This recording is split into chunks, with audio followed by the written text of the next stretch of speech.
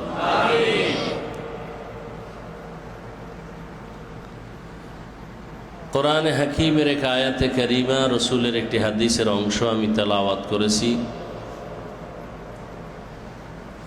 আমরা মাঠে ময়দানে বয়ান করি, বয়ানটা মূলত নিজের জন্য। আমি আমাকে বয়ান করতেছি আর আমার স্পিকার থেকে অন্যরা বয়ান শুনতেছে, কিছু উপকার পাচ্ছে। তবে অন্য অন্য বয়ানের মাঠে ভিন্ন ভিন্ন উদ্দেশ্য থাকে। যারা আয়োজনকারী এদের উদ্দেশ্য থাকে কালেকশন, মাদ্রাসা, মসজিদ। কিন্তু কিছু কিছু জায়গা আছে যে আলোচনার মজলিসগুলো একেবারে নির্ভেজাল, শুধু আল্লাহর সাথে সম্পর্কই তৈরি করার জন্য। বলে যার সাথে আল্লাহর সম্পর্ক আছে, বলে তার সম্পর্ক আরো মজবুত করার জন্য। যার সম্পর্ক নাই তার সম্পর্ক আরো লাইনে উঠাবার জন্য। ওই যে এক আশেকের ঘটনা আছে, আমাদের আকাবিরিন তাসাউফের লাইনে ঘটনা বলতেন যে মুসা নবী আল্লাহর সাথে কথা বলতে তুর পাহাড়ে যাইতেন। একদিন দেখেন আল্লাহর এক আশেক পাগল। পাগল শব্দটা বললেই মনে করি আমরা রাস্তার পাগল, না? আসলে আমি তো এই বয়ানটা মাঠেও করি, এখানেও কয়েকবার বলেছি আপনাদের জেহেনকে সাফ করার জন্য। শামসুল হক ফরিদপুরি রহমতুল্লাহ আলাই বলেছেন, দুনিয়াতে যত মানুষ সবই পাগল। আমিও পাগল, আপনারাও কি? একটা মানুষ নাই যে পাগল না। এটার কিছু ভাষা হতে পারে আশেক, হ্যাঁ, প্রেমিক। এই ভালোবাসার আর এক শব্দ মোহাব্বত। সচরাচর আমরা যে ভাষায় বলি এটাকে কি বলি? স্বাভাবিক ভাষায় সবার জন্য কি শব্দ? পাগল। আমি বলি নাই, শামসুল হক ফরিদপুরি রহমতুল্লাহ আলাই, যিনি এত বড় বুজুর্গ, এত বড় আল্লাহর পেয়ারা গোলাম ছিলেন, যে আইয়ুব খানকে বলেছিল আইয়ুব খান টাকা দিয়ে গরু কিনা যায়, শামসুল হকরে কিনা যায় না। টাকা দিয়া মানুষরূপী জানোয়ার কিনা যায়, আল্লাহর গোলামদের কিনা যায় না। কি টাকায় বিক্রি হয় ছাগল, টাকায় বিক্রি হয় গরু, টাকায় বিক্রি হয় কুকুর। একটা গরু কিনতে গেলে কত টাকা দাম? কত? নিম্নে 1 লাখ। ভালো মানের একটা ছাগল কত? 20,000, ঠিক না? একটা মুরগি, ভালো মানের একটা মুরগি 1000। আর এই মানুষরূপী যারা পশুর চরিত্রের, এরা ভোটের আগের রাত্রে বিক্রি হয়েছে 500 টাকায়। তাহলে এটা কুত্তার চেয়েও খারাপ। এটা দেখতে মানুষ, চরিত্রটা গরুর চেয়েও খারাপ। এটা দেখতে মানুষ, মূলত এটা ছাগলের থেকেও খারাপ। টাকায় বিক্রি হয় পশু, মানুষ বিক্রি হয়। কত আশেক, কত ইমানদার টাকায় বিক্রি হয়ে গেছে, জবান বন্ধ করে দিছে, বলে এখন আর বলা যাবে না, আগে জাগা মতো যাইয়ে লই, এরপরে দেখি কিছু করা যায়নি, এখন কিছু বলা যাবে না। বড় কঠিন হালাত, এগুলো তো বলতেছি, এখন একটু কমায় দিছি, কারণ আল্লাহ যাকে হেদায়েত দিবেন তো সে পেয়ে যাবে, আর যার কপাল খারাপ সে হেদায়েত পাবে না। সে আমার বয়ান কেন আর মক্কা মদিনার ইমামের বয়ান কেন, স্বয়ং রসুল বয়ান করলে ওর কপালে হেদায়াত, রসুলের বয়ান শুনিয়াও হেদায়াত পায় না। কত বড় কপাল পোড়া আবু জাহাল, আবার রসুলের জবাই করতে গিয়াও কালেমাওয়ালা হয়ে গেছে। কে? এর নাম হেদায়াত।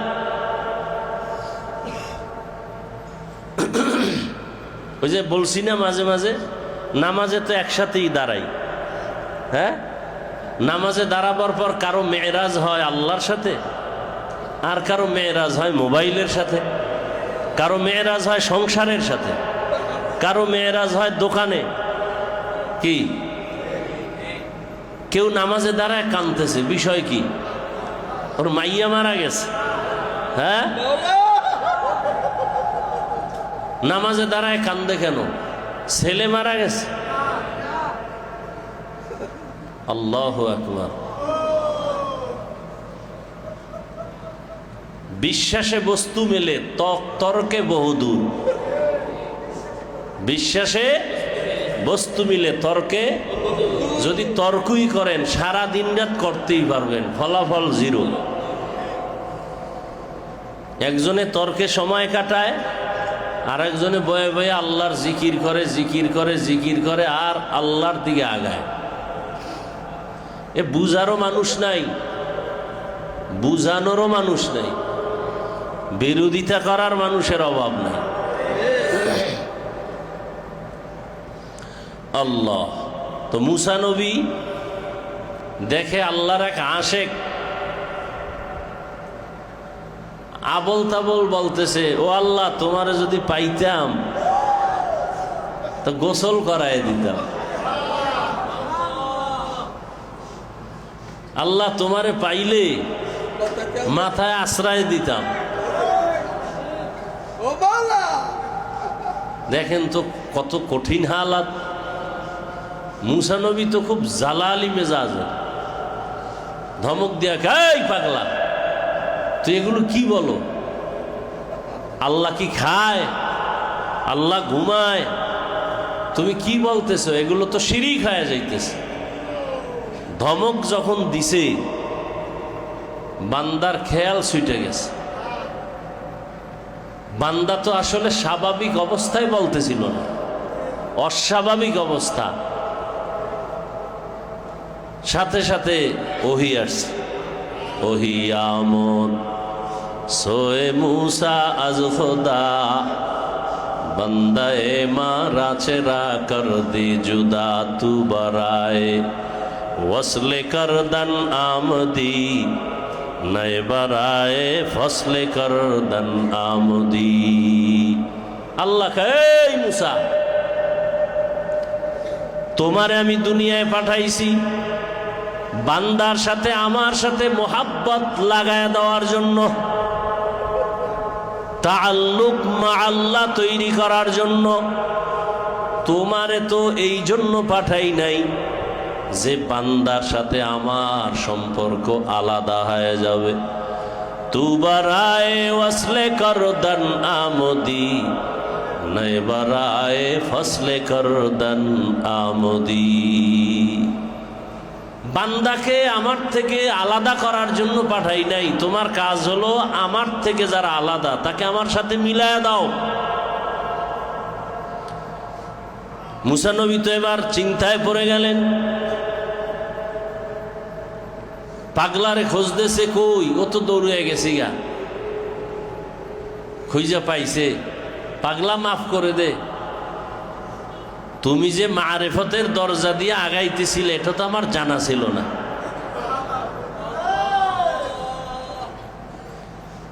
বুঝেন কিছু? পুলিশে আসামি ধইরা থানায় নেয়, বেতের বাড়ি দেয়, কাঁদে না। আর আল্লাহ আলাদের মজলিসে, আশেকদের মজলিসে বসলে কিছু মানুষ কাঁদতেই থাকে, চোখ থেকে পানি পড়তেই থাকে। ওরে মারলো কে? তু বরায়ে ওয়াসলে করদান আমদি, নাই বরায়ে ফসলে করদান আমদি। তো বলতেছিলাম ভিন্ন ভিন্ন জায়গায় ভিন্ন ভিন্ন বিষয় ভিত্তিক ভিন্ন ভিন্ন মাকসাদে কথা হয়, বয়ান হয়। বক্তারও মাকসাদ থাকে একরকম, শ্রোতাদের চিন্তা একরকম, যারা আয়োজক কমিটি তাদের চিন্তা আর এক রকম। কিন্তু কিছু মজলিস আছে যেখানে শুধু আল্লাহর মোহাব্বত ছাড়া আর কোনো মাকসাদ নেই। এরকম একটা মজলিস অনেক, এর মধ্যে এটাও একটা আমি মনে করি। এখানে কোনো আউট চিন্তা নাই, কোনো আলোচনা নেই। যে দেখি একজনার তাওয়াজ্জু যদি পড়ে যায়, এ উসিলা আল্লাহ আমাকে মাফ করেনি। এক আল্লাহর ওলি উদাহরণ দিতেন, এই যে এখানে বাতি জ্বলতেছে 1 2 3 4 5 6 7 8 9 10 11 12, গণনা করা যাবে না কি? আচ্ছা বলেন তো, এই ডান পার্শ্বের বাতির আলো আর বাম পার্শ্বের বাতির আলোটা গিয়া কোথায় গিয়ে একসাথে হয়েছে? মাঝখান জায়গাটা কোথায়? এটা আমাকে ধরে দেখানো যাবে? পারবেন? বলে একটার আলো আর একটার ভেতরে এভাবে ঢুকে গেছে। তো ঠিক আল্লাহ পাকের খাস বান্দাদের মজলিসটা এমন, মনে হয় এখানে এতগুলো মানুষ, 1 2 3 4 500 মানুষ, মাথা দেখে গণনা করা যায়, কিন্তু কলবের কালেকশন সব এক। একজনের উপরে রহমতের বৃষ্টি যখন পড়তে থাকে ধারাবাহিক, ওখানে যারা আছে আল্লাহ সবাইকেই এ রহমত দ্বারা ভরপুর করে দেয়।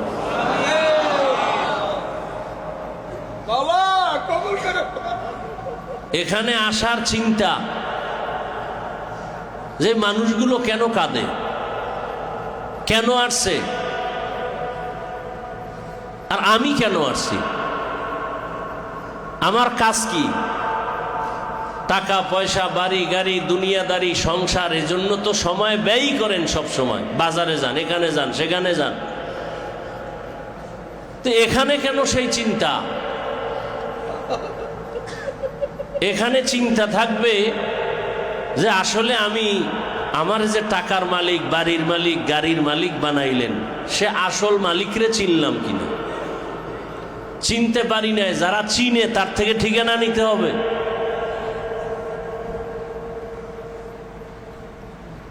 আল্লাহ সবাইকে তার মারেফতের নূর দান করেন।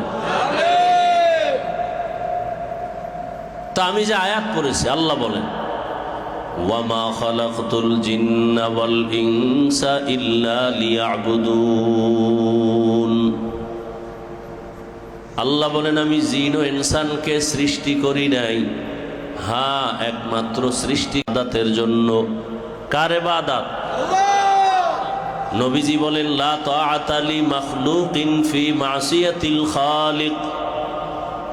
আল্লাহকে অসন্তুষ্ট করে পৃথিবীর অন্য কারো হুকুম মানা হারাম। আল্লাহকে বেজার করে আর কাউকে মানা যাবে না। এখন কথা হলো, আল্লাহকে অমান্য করে এই লোকগুলো কারা? এবং আল্লাহকে অমান্য করে অন্যের হুকুম মানে সে অন্য লোক কারা? এবং আল্লাহকে বেজার করা যাবে না কেন? আল্লাহকে যারা অমান্য করে অন্যদিকে দৌড়ায়, এই লোকগুলোকে আমি এক কথায় বলি, এরা সব দুনিয়া লোভী। কি লোভী? দুনিয়া লোভী। এজন্য নবী বলছেন হুব্বুদ দুনিয়া রাসু কুল্লি খাতিআ। দুনিয়ার সব ভালোবাসা সব পাপের মূল, সব গুনাহের মূল দুনিয়ার লোভ, দুনিয়ার ভালোবাসা সব গুনাহের মূল। ওলামায়ে কেরাম লেখছেন এই লোভ আবার 3 ভাগে ভাগ করা। সম্মানের চেয়ার পাওয়ার লোভ, সম্পদ বা টাকা পয়সা পাওয়ার লোভ, আর একটা হলো যৌবনের লোভ। হুজুর যদি দেখেন সকালের কথা বিকালে মিল নাই, বুঝা গেল লোভে পাইছে। হয়তো ক্ষমতার চেয়ার পাওয়ার লোভে কথা ঠিক নেই, কি আছে না নাই? অথবা টাকা পাওয়ার লোভে কথা ঠিক নাই।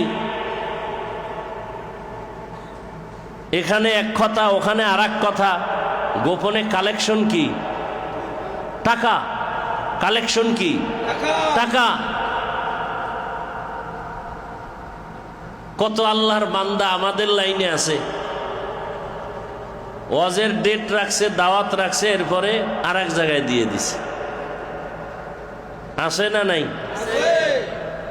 জানায় নাই ভাই আপনার ডেট শেষ, মাহফিলের কয়েকদিন আগে কয় তো আর এক জায়গায় দিছি ভুলে। ভেতরে কারবার হইছে কি? টাকা। এ দিবে 50, ও দিবে 60, কি করবে 5-এ, বাস দিছে 10-এ। হ্যাঁ, 500 টাকার জন্য কথা ঠিক নাই, ওয়াদা শেষ। কিসের লোভ? টাকার লোভ। লোভে পাপ, পাপে মৃত্যু। ক্ষমতার লোভ। হুজুর আপনাকে চেয়ারম্যান বানাবো, চেয়ার দিব, আপনি হবেন সভাপতি, তাহলে ঠিক আছে, সব হালাল, সব হালাল। আল্লাহ লোভ থেকে আমাদেরকে হেফাজত করে।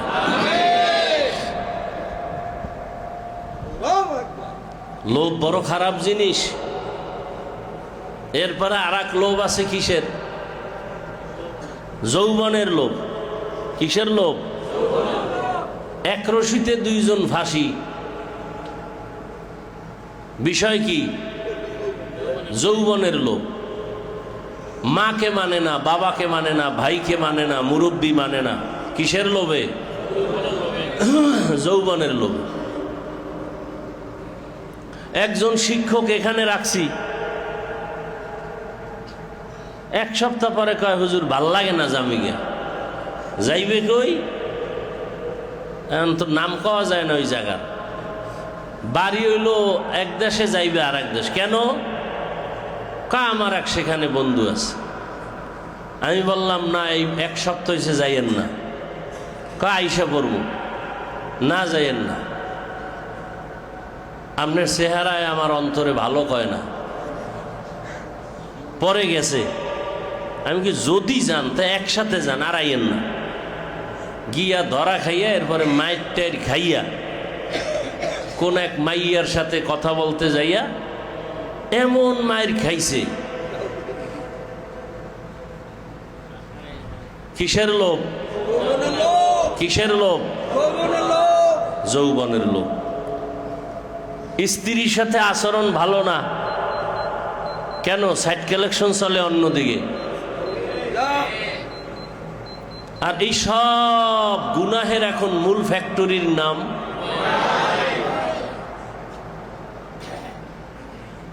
আল্লাহ। মোবাইলের গুনাহ থেকে হেফাজত করে।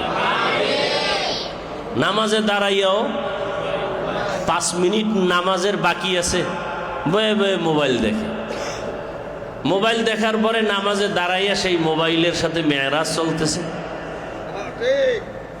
তে আল্লাহকে পাবে কিভাবে? মসজিদে মোবাইল আনতে হয়, 24 ঘন্টার সেকেন্ডে সেকেন্ডে মোবাইল মোবাইল মোবাইল, সারা রাত। আল্লাহ নিয়ে আসছে মসজিদে, নিয়ে আসছে আলেমদের মজলিসে, এখানেও মোবাইল। তোমার কপালে নিজের জুতা খুইলা কপালে মারো, তোমার কপালে তো খারাপ কেন? বর্ষে বেহেশতের বাগানে মোবাইল উঁচু করে করতেছে কবিরা গুনাহ। কেমন কপাল! বর্ষে কই? বেহেশতের বাগানে। আল্লাহ রসুল কয় বেহেশতের বাগানে বসো আর জান্নাতের ফল খাও। জান্নাতের সহিহ হাদিস। জান্নাতের ফল খাও, কপাল পরা কি খায়? গুনাহ। গুনাহ জাহান্নামের কাটা খায়। বর্ষে বেহেশতের বাগানে মোবাইল নিয়ে করতেছে কি গুনাহ? কবিরা গুনাহ। অনর্থক ছবি তোলা হালাল না হারাম? হালাল বলার কোনো মুফতি আজও পয়দা হয় নাই, কিয়ামত পর্যন্ত পয়দা হবে। এমনেই ছবি তোলা কবিরা গুনাহ, হারাম। ওই আমি সেদিন এক মাহফিলে চ্যালেঞ্জ দিয়ে বলছি, মাঠে একটা লোক বুকে হাত দিয়া দাঁড়াও তো, বলো তো যে আমি টাচ মোবাইল চালাই কিন্তু গুনাহ হয় না। একজন দাঁড়াও, আমি তার কপালে চুমা খাবো যে হাফিজ ভাই আমি মোবাইল চালাই, টাচ মোবাইল, কিন্তু গুনাহ হয় না। আমি তার কপালে চুমা খাবো কসম আল্লাহর। একজনও দাঁড়াতে কি এখানে আছে কোনো সুফি সাহেব যে টাচ মোবাইল চালাই গুনাহ হয় না?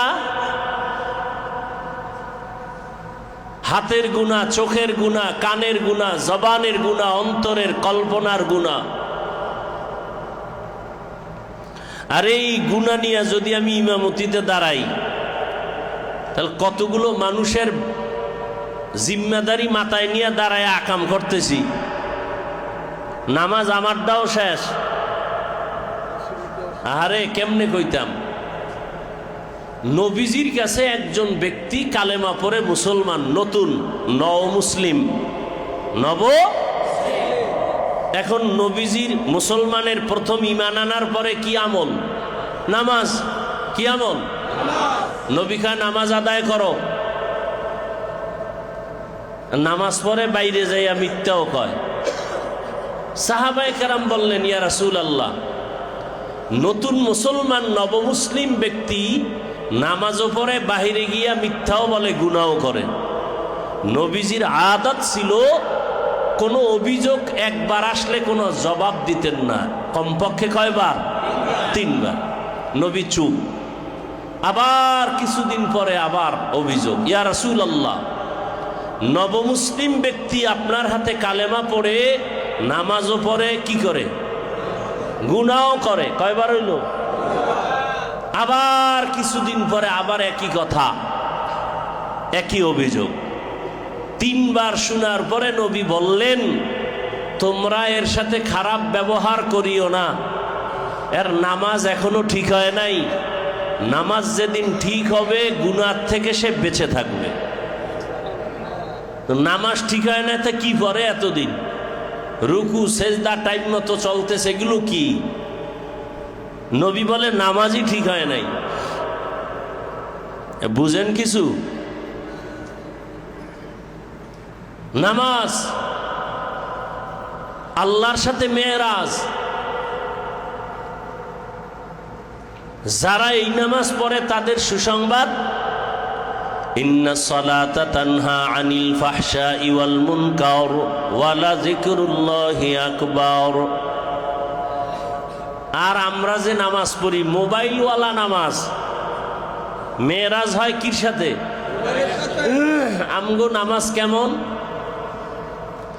আরাআইতাল্লাযী ইউকাযযিবু বিদ্দীন ফাযালিকাল্লাযী ইয়াদউল ইয়াতীম ওয়ালা ইয়াহুদ্দু আলা তাআমিল মিসকিন। এরপরে কি? ফাওয়াইলুন লিল মুসাল্লিন। আল্লাহ বলেন মুসল্লি নামাজির জন্য মারাত্মক ভয়ঙ্কর ওয়াইল নামক জাহান্নাম। এই নামাজি বাবারা, নামাজি মুসল্লির জন্য ওয়াইল নামক জাহান্নাম। জাহান্নামের যত স্তর আছে, ওয়াইল নামক জাহান্নামটা বড় ভয়ঙ্কর। এত ভয়ঙ্কর জাহান্নাম। নবীজি বলেন, সাহাবাদের সামনে বসে আছেন, হঠাৎ একটা বিকট আওয়াজ হলো। রহমতের নবী চুপ করে আছেন। সাহাবায়ে কেরাম একটু ভয় পেয়ে গেলেন। নবী বলেন, সাহাবায়ে কেরাম জানেননি আওয়াজটা কিসের? কয় না জানি না। আল্লাহ ও রসুল ভালো জানেন। নবীজি বলেন 70 বছর আগে, কত বছর? 70 বছর আগে একটা পাথর ফালানো হয়েছে, ওইটা জাহান্নামের নিচে যাইতে যাইতে যাইতে যাইতে যাইতে যাইতে 70 বছর পরে মাত্র গিয়া জাহান্নামের তলায় ভরছে। ওয়াইল নামক জাহান্নাম নামাজি মুসল্লিদের জন্য। তাহলে কি নামাজ পড়ি? নামাজ বেহেশতের, আবার নামাজ ওয়াইল নামক জাহান্নামের, জাহান্নামী মুসল্লির জন্য ওয়াইল নামক জাহান্নাম নামাজি মুসল্লির জন্য। কেমন নামাজ? আল্লাযীনা ইউরাউনা ওয়া ইয়ামনাউনাল মাউন, যাদের নামাজটা হয় আল্লাহর জন্য না, মেরাজ হয় দুনিয়ার সাথে, রবের সাথে মেরাজ নাই। হ্যাঁ, হযরত আলীর ঘটনা জানেন, নামাজে দাঁড়ায় গেছে, তীর ঢোকা পায়, যখন তীরটা টেনে ফেলে দিল, নামাজের পরে বলে আলী অনুভব করছেননি? বলে আমি নামাজে ছিলাম, তীরটা কখন বের করা হলো আমি টেরই পাই নাই। কি নামাজ? আর আমগো একটু মশায় কামড় দেয়।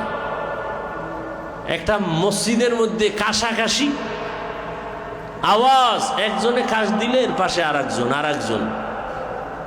এই হলো নামাজ। ইমাম সাহেব কেরাত একটু বড় লইলে কাশাকাশি শুরু হয়, সিগন্যাল দেয় তাড়াতাড়ি শেষ করেন নামাজ। ইয়া ইলাহি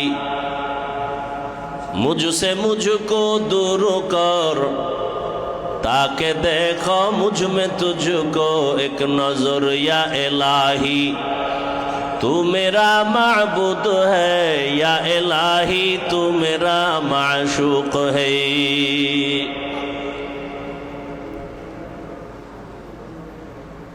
তো দুনিয়া লোভী যারা, এরা আমার আল্লাহর থেকে আলাদা হয়ে দুনিয়ার পেছনে দৌড়ায়, টাকার পেছনে, ক্ষমতার পেছনে, যৌবনের পেছনে। কিসের লোভ? দুনিয়ার। এক কথায় কি? হুব্বুদ দুনিয়া রাসু কুল্লি খতিয়া, সব পাপের মূল কি? দুনিয়ার ভালোবাসা। আমার সম্মান, আমার চেয়ার দখল করার জন্য আমি সত্যটাকে মিথ্যা বলি, মিথ্যাটাকে সত্য বানাই। কিসের জন্য? আমার ক্ষমতা টিকায় রাখার জন্য। আবু জাহাল মিথ্যাকে আশ্রয় নিল, নবীর বয়ান শুনিয়াও কালেমা পড়ে না। দুনিয়ার লোভ। আল্লাহর রসুল বলেন এই লোভটাকে কন্ট্রোল করিয়া যারা মজবুত হয়ে আগাবে এরা সফল। দুনিয়া কিছুই না, এরা সফল দুনিয়ায়ও আখিরাতেও।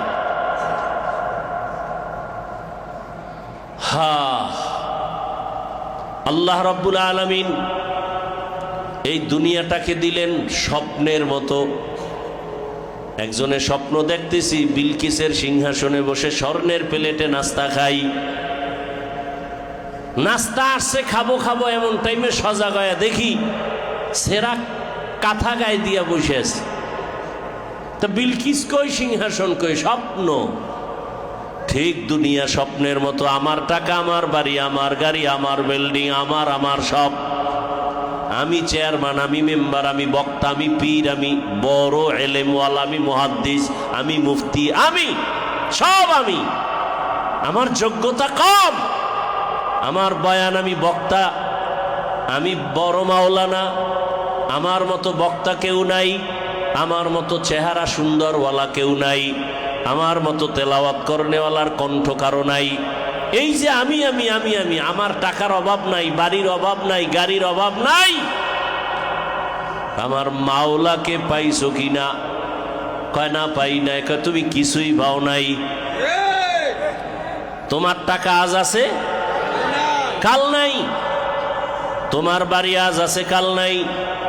তোমার ক্ষমতা আজকে আছে, কই ফেরাউন, কই নমরুদ, কই সাদ্দাত, কই কারুন, কই হামান, কই গাদ্দাফি, কই ডব্লিউ বুশ, কই সাদ্দাম, আরো কই?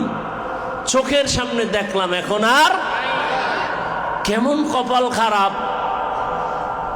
10-11টা ভাই একই মায়ের, এত টাকা তাদের, বাংলাদেশটারে 2-4 বার কিনতে পারে, কিন্তু কপাল খারাপ, এমন আকাম করছে যে মা মারা গেছে, জানাজায় যেতে পারে না, গেলেই জুতার বাড়ি।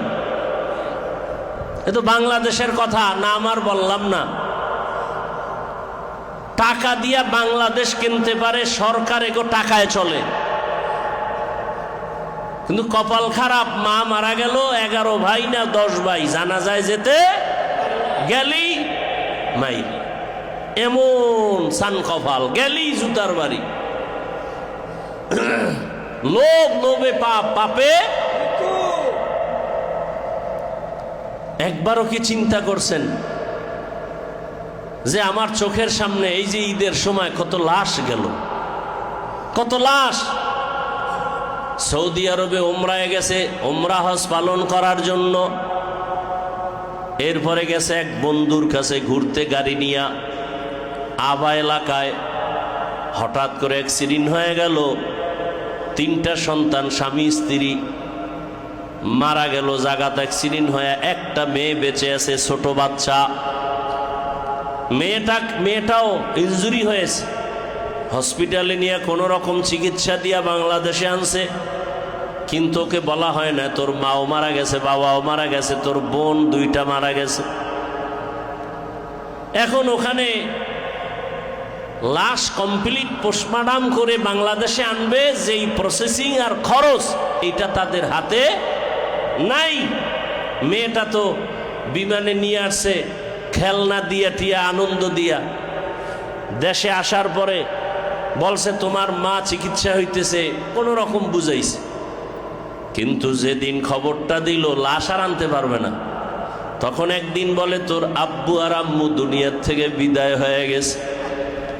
মিডিয়ার সামনে মেয়েটা হাউ মাউ করে, বাচ্চা কান্না করে, আমি কাকে আম্মু বলে ডাকবো, কাকে আমি আব্বু বলে ডাকবো, মায়ের আদর আমারে কে দিবে, বাবার আদর আমাকে কে দিবে, আমার মা বাবা স্যার আমি কার কাছে আশ্রয় নিব। আমি মাঝে মাঝে বলি, যার বাবা অসুস্থ বিছানায়, ওই সন্তানটার বুকটা অনেক বড় থাকে, কারণ আমার বাপ একটা গাছের মতো ছায়া, অসুস্থ থাকলেও দিলটা ভরপুর শক্তি।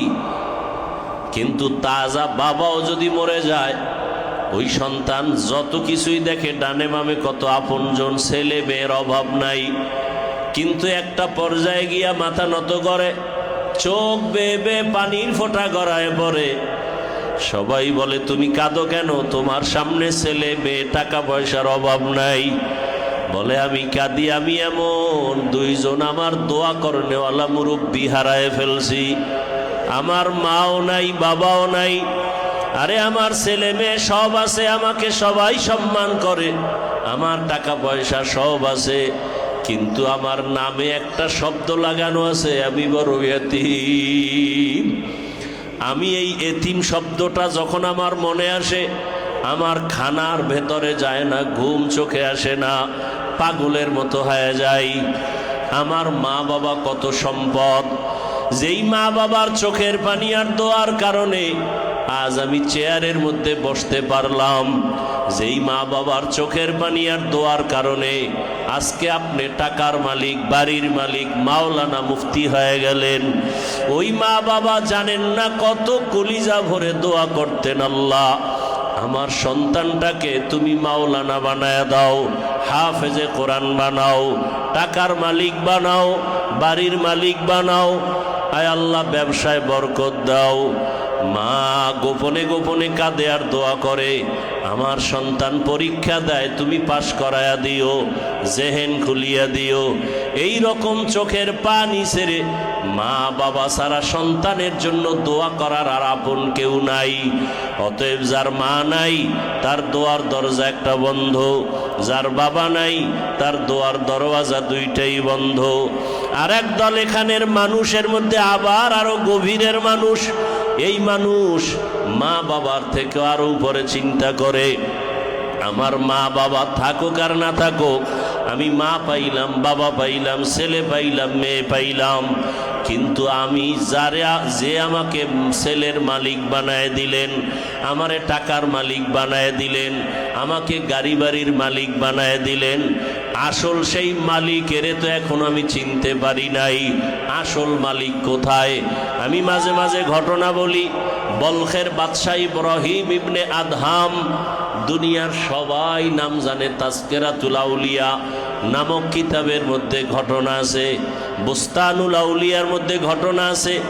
ইব্রাহিম ইবনে আদহাম বিশাল বড় রাষ্ট্রের ক্ষমতায় বসা, প্রহরীরা পাহারা দেয়। রাতের বেলা যখন মখমলের চাদরে রাজপ্রাসাদে ঘুমায়, আরামে ঘুমায়, প্রহরীরা পাহারা দেয়, কোনো ভয় নাই। হঠাৎ একদিনের কথা, আল্লাহর বান্দা বিছানায় যখন শুয়া ভাবতেছে, কে যেন ছাদের উপরে হাঁটতেছে, হাঁটার আওয়াজ। ইব্রাহিম ইবনে আদহাম আওয়াজ দিলেন, এই গভীর রাতে ছাদের উপরে কে হাঁটে? গাইবি আওয়াজ আসতেছে, আমি এক গরীব, আমি বড় অসহায়, আমি আমার হারানো বস্তু তালাশ করি। আমার ঘোড়া হারায় গেছে, আমি আমার হারানো ঘোড়া তালাশ করি। ইব্রাহিম ইবনে আদহাম বলে, ও বোকা, তুমি কি ছাদের উপরে হারানো ঘোড়া কিয়ামত পর্যন্ত তালাশ করলে পাইবা? আবার পাল্টা আওয়াজ, আরে বোকা তো আমি না, আসল বোকা তো তুমি। যদি আমি ছাদের মধ্যে ঘুরে ঘুরা আমার হারানো ঘোড়া না পাই, ও বলখের বাদশাহ ইব্রাহিম, তুমি আজকে বাদশাহী পাইছো, রাজপ্রাসাদে আরামে ঘুমাও, টাকার মালিক, বাড়ির মালিক, তোমার অর্ডারে বলখের মানুষ দাঁড়ায় আর বসে, তোমার অর্ডারে সবাই তোমার কথায় শুনে, তোমার কথায় সবাই রাত দিন বানায়, তোমারে সবাই সেলিউট দেয়। ও ইব্রাহিম, তুমি দেখছো নি তোমার হাতের ইশারায় বলখের মানুষ উঠে আর বসে, কিন্তু একবারও কি ভাবছো তোমার ইশারায় কিন্তু আসমানের সূর্য নড়ে চড়ে না? তুমি তাকায় দেখছো আকাশের ভেতরে চাঁদ তোমার অর্ডারে চলে না? একবারও কি চিন্তা করছো এই সূর্যের পিছনে বৈশা কে ইশারা দেয়? এই চাঁদের পেছনে কার ইশারা চলে? কার ইশারায় সূর্যটা পূর্ব দিকে উঠে, আবার কার ইশারায় পশ্চিমে অস্ত যায়? কার ইশারায় চাঁদ উঠিয়া আবার চাঁদটা অস্তমিত হয়ে যায়? আরবি মাসের 1 তারিখ চাঁদটা উঠে চুলের মতো চিকন, 14 তারিখ আবার এই চাঁদটা পুরা গোলাকার যৌবনে ভরপুর হয়ে যায়, 15-16 তারিখ থেকে আবার ওই চাঁদের যৌবনে ভাটা লাগে। ভাটা লাগতে লাগতে লাগতে লাগতে আরবি মাসের শেষে দেখো ওই চাঁদ আগের মতো এখন আর নাই। আল্লাহ বলে, বান্দা নজর করে দেখ, আজকে তোর হাতের মধ্যে শক্তি, জবানের কথায় শক্তি, চোখের মধ্যে শক্তি। একবারও কি তুই ভাবছো? মানুষ হিসাবে ভাবার দরকার।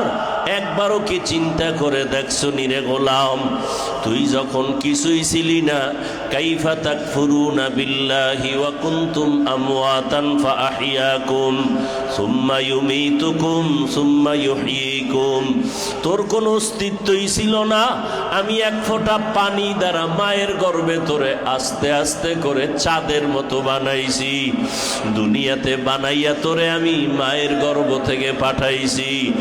যখন তুই মায়ের গর্ভ থেকে দুনিয়াতে ভূমিষ্ঠ হয়ে গেছো, তুই এখন হাঁটতে পারো না, চলতে পারো না, তুই এখন চিনো না তোর মাকে, তোর বাবাকে, তুই এখন চাঁদের মতো সরু অবস্থা, তোর হাতে কোনো শক্তি নাই, পায়ে কোনো শক্তি নাই, তুই এখন বড় দুর্বল। একটা মশায় যদি তোর উপরে যায় নাড়াতেও পারো না, একটা পিপিলিকাকেও তুই নাড়াচাড়া করতে পারো না। জায়গায় প্রস্রাব করো, পায়খানা করো। ও বান্দা দেখ, আমি আল্লাহ তোরে আস্তে আস্তে বড় বানাইতেছি, চাঁদের মতো আলোকিত। আস্তে আস্তে তুই বড় হও।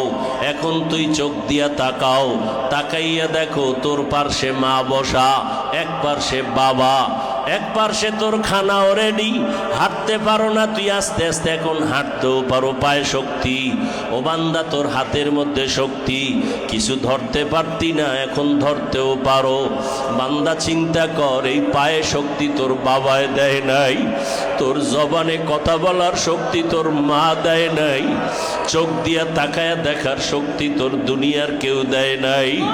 ও বান্দা তাকায়া দেখ, তুই জবান দিয়া কথা বলো, এই কথা বলার শক্তি তোর মা বাবা কেউ দেয় নাই। ওরে আমার মাওলার যারা খাঁটি আশিক, ওরা গভীরভাবে চিন্তা করে, আসলে আমার এক পর্যায়ে দেখি আমার মাও থাকবে না, বাবাও থাকবে না, ভাই থাকবে না, বোনেরা থাকবে না, আমার বাড়ি, আমার গাড়ি, আমার টাকা, আমার ক্ষমতা, আমার সম্মান এক সময় আমার বাড়িও থাকবে না, আমার গাড়িও থাকবে না, আমার আপন বিবি পর্যন্ত আমাকে ভুলিয়া যাবে, সন্তানরা আমাকে ভুলিয়া যাবে। আমাকে আস্তে আস্তে বড় বানাইয়া চাঁদের মতো যৌবন দিয়া এমন বড় বানায় দিলেন।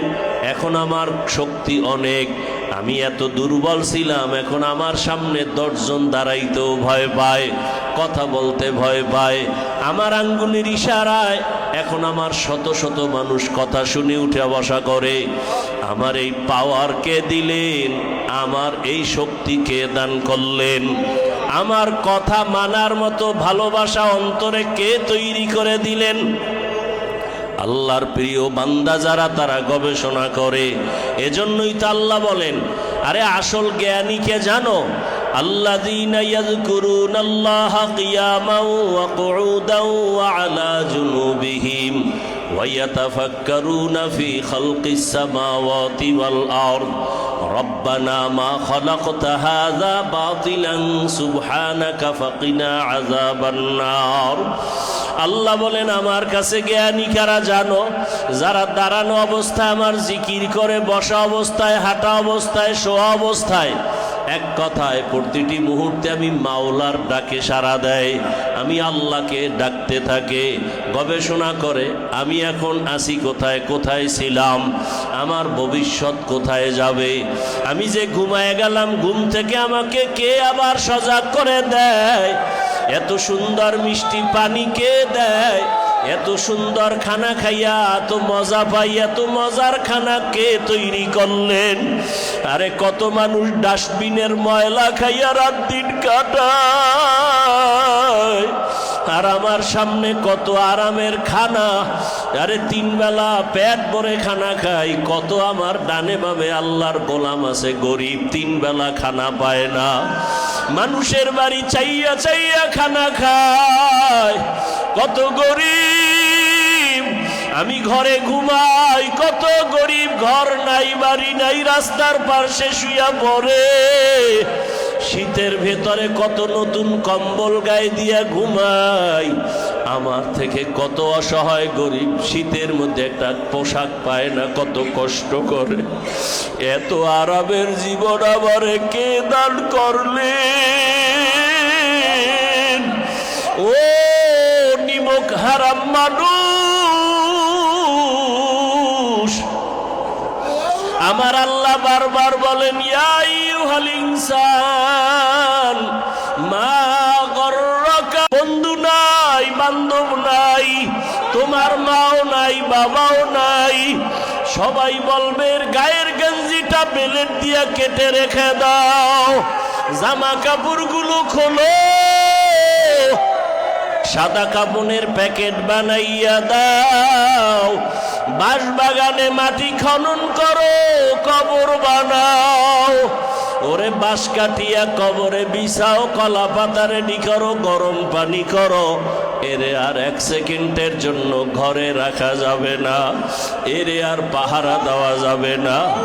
বলে বাহিরে বৃষ্টি হয়, কিছুক্ষণ পাহারা দাও, কয় না, বাহিরে নামাও, পলিথিন দিয়া পেঁচায় রাখো, তারপরও এই লাশ ঘরে রাখা যাবে না। ও মান্দা, তুমি তখন মাওলার কুদরতে তাকায় তাকায় দেখবা মাও ঘর থেকে নামায় দেয়, বাবাও লাশটা নামাইতে বলে, আপন ভাই বোনেরা বলে ঘর থেকে লাশ নামাও, জানাজা রেডি হয়ে যাইতেছে। এখন আমার কই টাকা, কই বাড়ি, কই বন্ধু, কই বান্ধব, কই ছেলে, কই মেয়ে, কই মা, কই বাবা, কেমন যেন দেখতেছি এখন আমার ডানে খালি, বামে খালি, সামনে পেছনে খালি। কেমন যেন আমার টাকাও কাজে লাগে না, আমার ক্ষমতাও কাজে আসে না। এখন আমি কেমন জানি একা, আমাকে জানি জানাজা দিয়া কোথায় নেয়। আরে তাকায়া দেখতেছি জঙ্গল বাঁশবাগানে আমাকে নিয়ে রওয়ানা, এমন একটা জায়গায় নিয়ে আমাকে শোয়া রাখবে যেখানে আমার চিৎকার দিলেও কেউ আওয়াজ শুনবে না। এমন এক অন্ধকার জঙ্গল যেখানে সাপ বিচ্ছু থাকার বড় ভয়, এমন একটা জায়গায় কবর বানাইয়া আমি হাফিজুর রহমানকে ওখানে সবাই রাখিয়া চলিয়া যাবে। আমার বয়ানের চেয়ারে আর একজনে বয়ান করা শুরু করবে, আমার এই চেয়ারে আর একজন বসিয়া বয়ান শুরু করবে, আমার হাতের ঘড়ি আর একজনে হাতে দিবে, আমার জামা আর একজনে পরবে, আমার বলতে আর কিছুই থাকবে না। ওই ইব্রাহিম ইবনে আদহাম পেরেশান হয়ে গেলেন, আসলেই তো বলখের বাদশা হয়েছি, আমার কথায় বলখের মানুষ উঠে আর বসে, কিন্তু আমার সূর্য তো আমার কথায় চলে না, আকাশের চাঁদ আমার কথায় চলে না, তাহলে আমার ক্ষমতার তো কোনো দাম নাই। আমার কথায় যদি সূর্য চলতে না পারে এ ক্ষমতার কোনো দাম নাই। আমার অর্ডারে যদি চাঁদ উঠে আর নামে না হয়, যদি সূর্য চাঁদ আমার কথায় না চলে, তাহলে আমার এই পাওয়ারের কোনো মূল্য নাই। আসলেই আমার এই ক্ষমতা তুচ্ছ, আমার এ বাড়ি গাড়ি তুচ্ছ, আমার বাহাদুরি তুচ্ছ। ইব্রাহিম পেরেশান হয়ে গেলেন, সূর্য কার অর্ডারে চলে তাকে আমাকে দেখতেই হবে, চাঁদ কার অর্ডারে চলে তার সাথে আমার সম্পর্ক তৈরি করতে হবে, তবেই আমি ভাব নিয়ে তাকে পাওয়া যাবে না, বাহাদুরি ভাব নিয়ে তাকে পাওয়া যাবে না।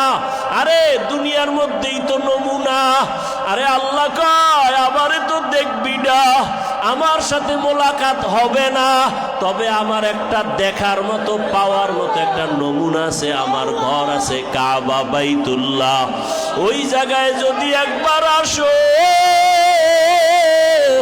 ওই বাইতুল্লাহরে যদি বুকে লাগায় বলো লাব্বাইক আল্লাহুম্মা লাব্বাইক, যদি একবার বাইতুল্লাহটারে বুকে লাগাইতে পারো, ওরে অন্তরে তৃপ্তি পাবা, মনে হয় যেন কুদরতি ভাবে আমার মাওলার সাথে মোলাকাতের মজা পাওয়া গেছে।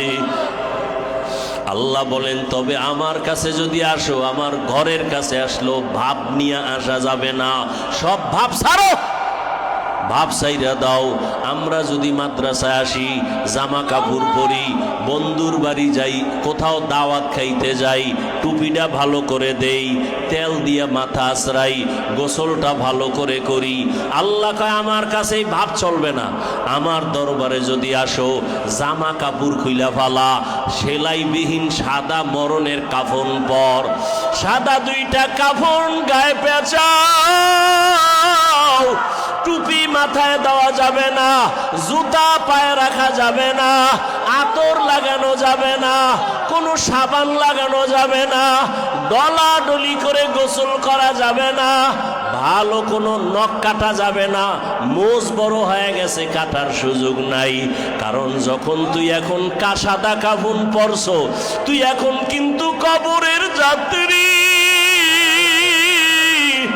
এখন তুই সাদা কাফনের বাসিন্দা হয়ে গেছো, এখন তুই কবর পথের যাত্রীর নমুনা।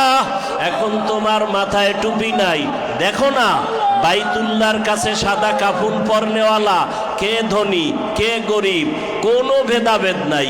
রিক্সাওয়ালা যেমন কাফন পরে, টাকাওয়ালাও তেমন কাফন পরো, রিক্সাওয়ালা যেমন টুপি নাই, ধনী লোকটার মাথায় টুপি দেওয়া যাবে না, রিক্সাওয়ালা যেমন স্যান্ডেল পরে না, খালি পায়ে বাইতুল্লাহর পাশে ঘুরে। ধনী মানুষ, তুমি টাকার বাহাদুরি করা যাবে না, তুমিও গরিব রিক্সাওয়ালার মতো ঘুরো আর হাজিরা দাও। ওই রিক্সাওয়ালাও কয় লাব্বাইক আল্লাহ হাজির, টাকাওয়ালাও বলে লাব্বাইক ও দয়ার মালিক আমি হাজির। আল্লাহ কয় আমার বাড়ি আস, আমার সাথে একটু মোলাকাতের ঘেরান নিয়ে যা। ওরে আমাকে যদি পাইতে চাও ভাব ছেড়ে দাও, আমি ভাব ছেড়ে দাও, টাকার মায়া ছেড়ে দাও। মরণের বিছানায় শুইয়া যেই কাফন পরে ওই কাফন পরিয়া কোনো ভাব অন্তরে রাখা যাবে না, পকেট রাখা যাবে না, চিরুনি রাখা যাবে না, তেল দেওয়া যাবে না, আতর ব্যবহার করা যাবে না, গালি দেওয়া যাবে না, জবানে মিথ্যা বলা যাবে না। এখন তুমি পাগলের মতো আমার আদালতের, তুমি এখন আশিক। আরে একটা ঘরের চারপাশে যদি খালি দৌড়ায় সবাই বলবে লোকটা পাগল। আল্লাহ কয় এটা আসলেই পাগল, তবে দুনিয়ার পাগল না, টাকার পাগল না, বাড়ির পাগল না, গাড়ির পাগল না, ছেলে মেয়ের পাগল না। এই মানুষটা আমি মাওলার পাগল। আমি মাওলাকে তালাশ করার জন্য পাগল হইয়া, টুপি ফালাইয়া, জামা কাপড় ফালাইয়া, ছেলে মেয়ের মায়া সারিয়া, সাদা কাফনের পোশাক লাগাইয়া এখন আমার ঘরের তাওয়াফ করে আর লাব্বাইক লাব্বাইক আওয়াজ দেয়। আর চোখের কোঠায় পানি, আর বলে আল্লাহ তোমার ঘরের পাশে আসছি, খালি ফিরাইয়া দিও না রে মালিক। তোমার মোলাকাত তো পেলাম না, তবে তোমার ঘর বুকে লাগাইলাম। ও আল্লাহ তোমার মোলাকাত পেলাম না, তোমার ঘরের দরজা বুকে লাগাইলাম। ইব্রাহিম ইবনে আদহাম পোশাক ফালাইয়া রাজকীয় মোটামুটি স্বাভাবিক পোশাক পরিয়া এইবার জঙ্গলে দৌড় দিল। আমার মাওলাকে না নিয়া আমি আর রাজপ্রসাদে যাব না। ইব্রাহিম ইবনে আদহাম এত বড় বাদশা, পুরা বলখের ভিতরে এত সম্মান, কিন্তু ইব্রাহিম এখন সব সারিয়া পাগলের মতো ঘুরে। কিসের পাগল? না টাকার পাগল? সব ছাইরা দিছে, পোশাক ছাইরা দিছে, প্রহরী নাই, পাহারাদার নাই, কোনো অস্ত্র নাই, রাজকীয় চেয়ার নাই, রাজকীয় পোশাক নাই, সব ছাইরা এখন জঙ্গলে জঙ্গলে দৌড়ায় আর আমার মাওলারে তালাশ করে। আমার দয়ার মাওলারে, আমার দয়ার মাবুদ রে, কোথায় গেলে পাইব তোমার ঠিকানা, তোমাকে বুঝি আমি পাইলাম না। ও আল্লাহর বান্দারা, তামাশা দেখিও না, যাদের চোখে পানি তোমার চোখে কেন পানি নাই? আরে অহংকারী কেন? সাহাবায়ে কেরামের চোখে যদি পানি থাকে, রসুলের চোখ মোবারকে পানি, জাহান্নামের ভয়ে গুনার কথা স্মরণ করে আল্লাহওয়ালারা কাঁদে, আবু হানিফা কাঁদে, ইমাম শাফির কান্না। ও আল্লাহর বান্দা, তোমার ভিতরে কিসের অহংকারীর ভাব? তোমার চোখে কেন পানি নাই? ওরে কাঁদো, চোখের পানি সারিয়া কাঁদো। আমার মায়ার নবী বলেন ইবুকু ইবুকু ওয়া ইল্লাম তাবকু ফাতাবাকু। ও বান্দারা কাঁদো, কান্না না আসলে কান্নার বাহানা করো। ও আমার কলিজার যুবক বাবারা কাঁদো, চোখের পানি ছাড়ো। এক ফোঁটা চোখের পানির কত দাম। ওরে আজকে আমি মাওলানা হইলাম, মুফতি হইলাম, মুহাদ্দিস হইলাম, আমার চোখে কেন পানি নাই? আমার কপাল বুঝি খারাপ। গুনাহের কারণে আমার কপাল খারাপ, গুনাহের কারণে আমার হাত না পাক, আমার চোখ না পাক, আমার জিহ্বা না পাক, আমার অন্তর না পাক হয়ে গেছে। আমার সামনে একটা সাধারণ রিক্সাওয়ালা গরিবেরা কাঁদে, আমার সামনে একটা দাড়ি কামানেওয়ালা কান্না করে। আমার কি হইল? আমার চোখে কেন পানি নাই? আমার সামনে কত যুবকেরা কাঁদে, কত বুড়ারা কাঁদে। আমার কপাল কি হইল? কেন চোখে পানি নাই? গুনার কারণে আমার মাওলা বেজার, গুনাহের কারণে আমার মাওলা বুঝি বেজার হয়ে গেছে। এখনো সময় আছে, কাঁদো, কান্নাওয়ালার হাত ধরিয়া দোয়া চাও। ওরে মা বাবা নাই, কেউ নাই, কার আশায় তাকাইয়া মাওলারে ভুলিয়া গেছো? ওরে কাকে পাওয়ার আশায় আমার মাওলাকে ভুলিয়া গেছো? টাকার মায়া করি ছেড়ে দাও, বাড়ির মায়া ছাড়ো, ছেলের মায়া ছাড়ো, মেয়ের মায়া ছাড়ো। কেউ নাই, কেউ নাই, কেউ নাই। আমার ছেলে মেয়ে বাড়ি গাড়ি কিছুই আমার নাই, কেউ নাই। ওই অন্ধকার কবরে গেলে কিন্তু কেউ নাই। আমার আল্লাহ ছাড়া আর কোনো মাবুদ নাই। ওই মাওলাকে আপন বানাও। ইব্রাহিম ইবনে আদহাম জঙ্গলে ঘুরে আর মাওলারে তালাশ করে, যাইয়া দেখে এক জায়গায় একজন পাগড়িওয়ালা বুজুর্গ বসে বসে আমার মাওলার ধ্যান করে।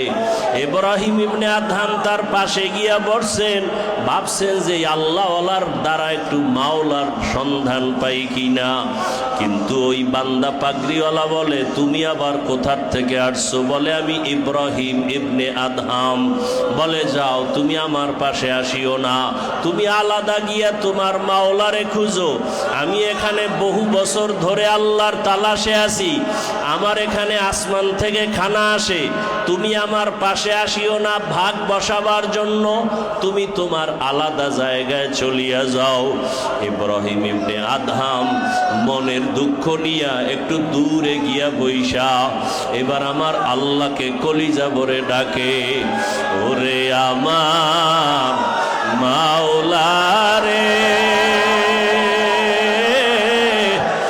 আমার দয়ার মাবুদ রে, কোথায় গেলে পাইব তোমার ঠিকানা?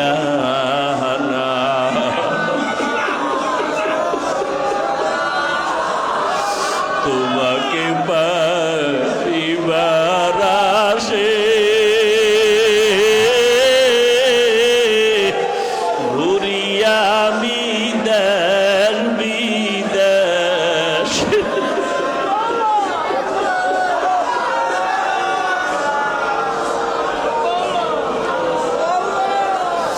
তোমাকে পাইবার আসে ঘুরিয়া আমি দেশ বিদেশে,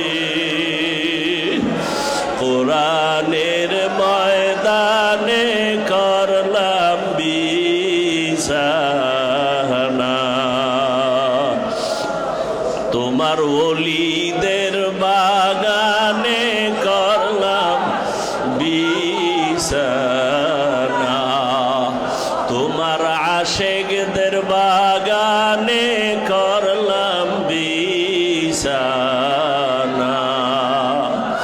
ইয়া ইলাহি মুঝসে মুঝকো दूर कर, ताके देखो मुझ में तुझको, एक नजर तेरा आईना आलमे रंग बू है, जिधर दिखता हो उधर तू ही तू है।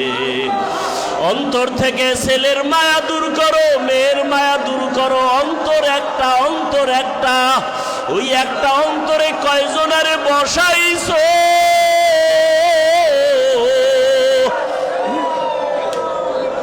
একটা অন্তরের ভিতরে আমার মাওলারে জায়গা দাও। এক অন্তরে ছেলেরে বসাইলা, আবার মেয়েকে বসাইলা, বাড়ি গাড়ির মায়া বসাইলা, এক অন্তরে কতজনকে জায়গা দিছো, বের করে দাও। অন্তরে আমার কেউ নাই, মা নাই, বাবা নাই, ছেলে নাই, মেয়ে নাই, টাকা নাই, বাড়ি নাই, গাড়ি নাই। আমার অন্তরে একজন আছে, তিনি আমার আল্লাহ। আমার আল্লাহ ছাড়া আমার কলবে কেউ নাই। আমার আল্লাহ ছাড়া আমার ডানে কেউ নাই, বামে কেউ নাই, সামনে কেউ নাই, পেছনে কেউ নাই। ফাআইনামা তুওয়াল্লু ফাসাম্মা ওয়াজহুল্লাহ ওয়া হুয়া মাআকুম আইনামা কুনতুম।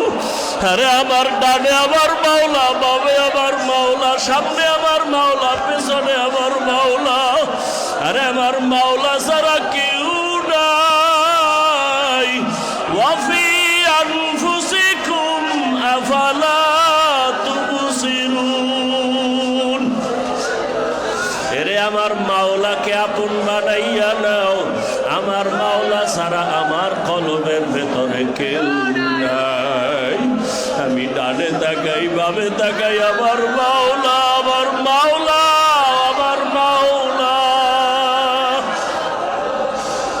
আল্লাহু হাজিরি, আল্লাহু নাজিরি, আল্লাহু মাওজুদি, আল্লাহু মাই। আমার মাওলাকে কাছে টানো, আমার মাওলা ছাড়া আপন কেউ নাই। আমার মাওলার মোহাব্বত অন্তরে জমা করো। ও আমার যুবক বাবারা, আরে আল্লাহর আশেকদের পাগলামি দেখাও তুমি হতাশ হইও না। ওরা টাকার পাগল না, গাড়ির পাগল না, বাড়ির পাগল না। ওদের অন্তরে আমার মাওলা, মাওলা, আমার মাওলা, আমার মাওলা ছাড়া ওদের অন্তরে কিছু নাই। ও যুবক বাবা, তুমি আমার মাওলাকে অন্তরে জায়গা দাও। তেরা আয়না আলো মে রঙ্গ হে, তেরা আয়না আলো মে রঙ্গ হে, जिधर देखता हो उधर तू ही तू है। আরে মাওলার পাগল হও, ছেলে মেয়ের পাগল না হইয়া মাওলার পাগল হও। বাড়ি গাড়ির পাগল না হইয়া মাওলার পাগল হও। সম্পদের পাগল না হইয়া মাওলার পাগল হও। ক্ষমতার পাগল না হইয়া মাওলার পাগল হও। অন্তরে মাওলারে বসাও। আমার মাওলা ছাড়া আমার কেউ নাই। আমার মাওলাকে জায়গা দাও। আমার মাওলার আশেক হইয়া রাজকীয় বিছানা সারিয়া, টাকা পয়সা সারিয়া, ক্ষমতা সারিয়া, ইব্রাহিম ইবনে আদহাম আমার মাওলার মোহাব্বতে জঙ্গলের পাশে বৈশা বৈশা আমার মাওলার জিকির করে। আমার মাওলাকে ডাকতেছে। হঠাৎ করে ওই পাগড়িওয়ালা বুজুর্গ তাকাইয়া দেখে আসমান থেকে তার প্রতিদিন নাস্তা আসে। আজকে ওই পাগড়িওয়ালা বুজুর্গ তাকায় দেখে ওই যেই লোকটারে আমি তাড়ায় দিলাম তার কাছেও নাস্তা আসতেছে আসমান থেকে। ওই পাগড়িওয়ালা চিন্তায় পড়ে গেল। তাকায় দেখে আমার নাস্তা প্রতিদিন যেই দস্তারখানা আসে ওই ইব্রাহিমের নাস্তার দস্তারখানারও দামি, নাস্তা বড় দামি। হঠাৎ করে এই বুজুর্গ চিল্লায় কয়, আল্লাহ আমি এত বছর তোমাকে ডাকি, তুমি আমারে এত নরমাল দস্তারখানে নাস্তা দিলা, আর ওই কোথার এক ইব্রাহিম নামের বান্দা হঠাৎ করে আইসা তোমারে ডাকে, তুমি তারে এত দামি কেন দস্তারখান দিলা? গাইবি আওয়াজ আসতেছে, রে গোলাম তোমার কোরবানি আর ইব্রাহিমের কোরবানি এক না। ইব্রাহিম তো রাজার হালাতে ছিল, হাজারো লাখ মানুষ তার কথায় চলতো। রাজকীয় পোশাক ফালাইয়া, রাজ দরবার সারিয়া, আরামের বিছানা সারিয়া একেবারে স্বাভাবিক অবস্থায় আমি মাওলার হুকুমে মোহাব্বতে সে আসছে আমাকে পাওয়ার জন্য। তার তার কোরবানি আর তোমার কোরবানি এক হইতে পারে না। আমি তো দেখি বান্দার দিলের তামান্নাটা কেমন, বান্দার দিলের আগুনটা কেমন।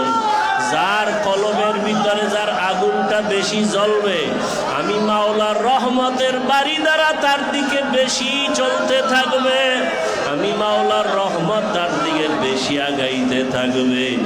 একদিন ইব্রাহিম সাগরের পারে বইসা আমার মাওলার জিকির করে, আর একটা লোহার সুই নিয়া কি যেন সেলাই করে। হঠাৎ ওই রাজ দরবারের কিছু লোক, বড় বড় দায়িত্বশীলেরা ইব্রাহিম ইবনে আদহামের সময়ের তারা সাগরের পারে গেছে হাওয়া খাওয়া, বাতাস খাওয়ার জন্য। গিয়া দেখে সেই বহু আগের ইব্রাহিম, বলখের বাদশা, সে এখন সাগরের পারে বৈশা সুই নিয়ে কি যেন করে, সেরা ফারা জামা পরা। ডাক দিয়া কয়, ইব্রাহিম ইবনে আদহাম, আপনি না বলখের বাদশা ছিলেন? বলে হ্যাঁ। কয়, আপনি এগুলো সারিয়া এখন গরিবী হালাতে সেরা ফারা জামা পরিয়া সাগরের পাশে বৈশা আপনি কি করেন?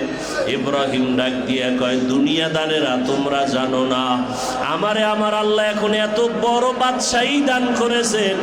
এতদিন বলখের কথা শুনতো, বলখের মানুষ আমার কথা শুনতো, আর এখন আমার বাদশাহী এত বড় যে সাগরের পানি আমার কথা শুনে, সাগরের মাছ আমার কথা শুনে, জঙ্গলের তরুলতা আমার কথা শুনে।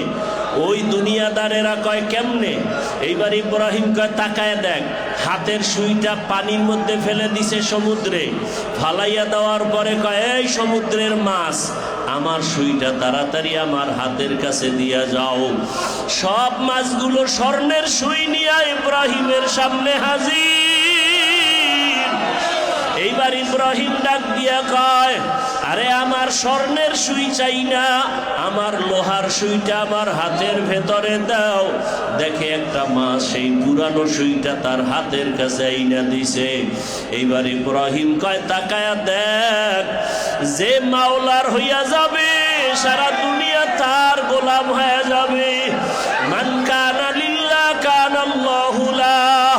ওরে মাওলার হইয়া যাও, আমার কিছু নাই, কিছু নাই, কিছু নাই। আরে আমার এলেম, আমার আমল, আমার মুহাদ্দিসগিরি, আমার পীরগিরি, আমার মাওলানাগিরি, আমার শিক্ষকতা, আরে আমি মাওলানা মুফতি মুহাদ্দিস কিছুই না। সব সাইরা দেওয়া আসলে আমি কিছুই না, আমি একটা নাফাক্য পানির মানুষ। আমার মাওলার কাছে যদি বিলীন করে দিতে পারো, দেখবা সারা দুনিয়া তোমার আমার গোলাম হয়ে যাবে। আসলে মাওলানা হয়েছি, মানুষ হইতে পারি নাই। বক্তা হয়েছি, মানুষ হইতে পারি নাই। ওরে শিক্ষক হয়েছি, মানুষ হইতে পারি নাই। ইমামতির মুসাল্লায় দাঁড়াইছি, আসলে নিজের এখনো চিনতে পারি নাই। আরে নিজের যে চিনতে না পারা, এটা আসল মানুষের পরিচয় না। আরে যে নিজেকে চিনছে সে আমার মাওলাকেও চিনছে। আরে আমার মাওলাকে একটু কলবের ভেতরে বসাও। আমার কলবে আমার মাওলা ছাড়া কেউ নাই, আমার কেউ নাই। ওই মাওলারে নিয়ে কবরের দিকে যাও, দেখবো ওই কবর হবে জান্নাতের বাগান। আর যদি আমার মাওলার মোহাব্বত ছাড়া গুনাহ নিয়ে কবরে যাও, বিছানায় যাও, ওই অন্ধকার কবর হবে জাহান্নামের আগুনের গর্ত। দুই পার্শ্বের মাটির চাপ এত জোরে দিবে, পাঁজরের হাড় চুরমার হয়ে যাবে, সহ্য করা যাবে না রে বাবা। ও যুবক বাবারা, ও আমার ছাত্র বাবারা, আরে তোমরা তো শরীয়তের ইলমের মারকাজে আসছো, কিন্তু মাসে একবার এখানে আমার মাওলার মারেফতের বাজার। এখানে একদল আল্লাহর আশিকরা আসে আমার মাওলাকে পাওয়ার জন্য, আমার মাওলার তালাশে আসে। ও আমার ছাত্র বাবারা, আমার মাওলার আশিকদের সাথে একটু তাল মিলাইয়া দেখো, আমার মাওলার মোহাব্বতে চোখে পানি আসেনি। আরে তুমি কিতাব পড়লা, আলেম হইলা, কিন্তু এলেমের মূল মালিক আমার মাওলারে যদি না চেনো, ওই এলেম দিয়ে কোনো লাভ নাই, ওই আমল কোনো লাভ নাই। নামাজে দাঁড়ায় যদি আমার মাওলার স্মরণ না হয়, ওই নামাজ দিয়া লাভ হবে না। রোজায় যদি আমার মাওলার সাথে সম্পর্ক না হয়, রোজার আমলের দাম হবে না। ওরে জিকিরের মধ্যে বসে যদি আমার মাওলার খেয়াল না আসে, ওই জিকির দিয়া লাভ হবে না। ওই আমার মাওলারে ডাকো, আমার মাওলারে অন্তরে জায়গা দাও, আমার মাওলারে ডাকো দয়ার মালিক, ও দয়ার আল্লাহ, কুদরতের নজর দিয়া আমাদেরকে আপনি কবুল করে নেন। আয় আল্লাহ, এই মারকাজের মারেফতের মারকাজ বানাইয়া দেন। আয় আল্লাহ, এই মারকাজকে আপনি ইলমে শরীয়ত, ইলমে মারেফতের মারকাজ বানায় দেন। ও আল্লাহ, এখানে যারা আসবে আপনার পরিচয় না নিয়ে যেন খালি হাতে যায় না, আপনারে না লইয়া যেন কেউ খালি হাতে যায় না। আয় আল্লাহ, এখানে যারা আসবে তাদের সিনাটা খুলিয়া দেন, এখানে যারা আসবে তাদের সিনাটা খুলিয়া দেন। এখানে যারা আসবে, যারা আসছে তাদের সিনায় আপনি নূর দিয়া ভরপুর করে দেন। আয় আল্লাহ, আপনার পরিচয় দান করেন। আয় আল্লাহ, জাহান্নামের ভয় ঢুকাইয়া দেন, গুনাহের ভয় অন্তরে ঢুকাইয়া গুনাহমুক্ত জীবন দান করেন। চোখের গুনাহ থেকে সবাইকে বাঁচায়া দেন, হাতের গুনাহ থেকে সবাইরে বাঁচায়া দেন। আয় আল্লাহ, জবানের গুনাহ থেকে সবাইকে বাঁচায়া দেন, অন্তরের গুনাহ থেকে সবাইকে বাঁচায়া দেন। মানুষ আমারে কত সম্মান করে দাওয়াত দেয়, মানুষ কত সম্মান করে চেয়ারে বসায়, মানুষ জানে না আমি কত বড় গুনাহগার। মানুষ জানে না গুনার কারণে আমার হাতটা পাক, মানুষ জানে না গুনার কারণে আমার জিহ্বা না পাক, মানুষ জানে না গুনার কারণে আমার চোখ দুইটা না পাক। ও আল্লাহ, এতগুলো মানুষের কান্না কি আপনার কাছে পছন্দ হবে না? আয় আল্লাহ, এখানে কি আপনার পছন্দের কেউ নাই?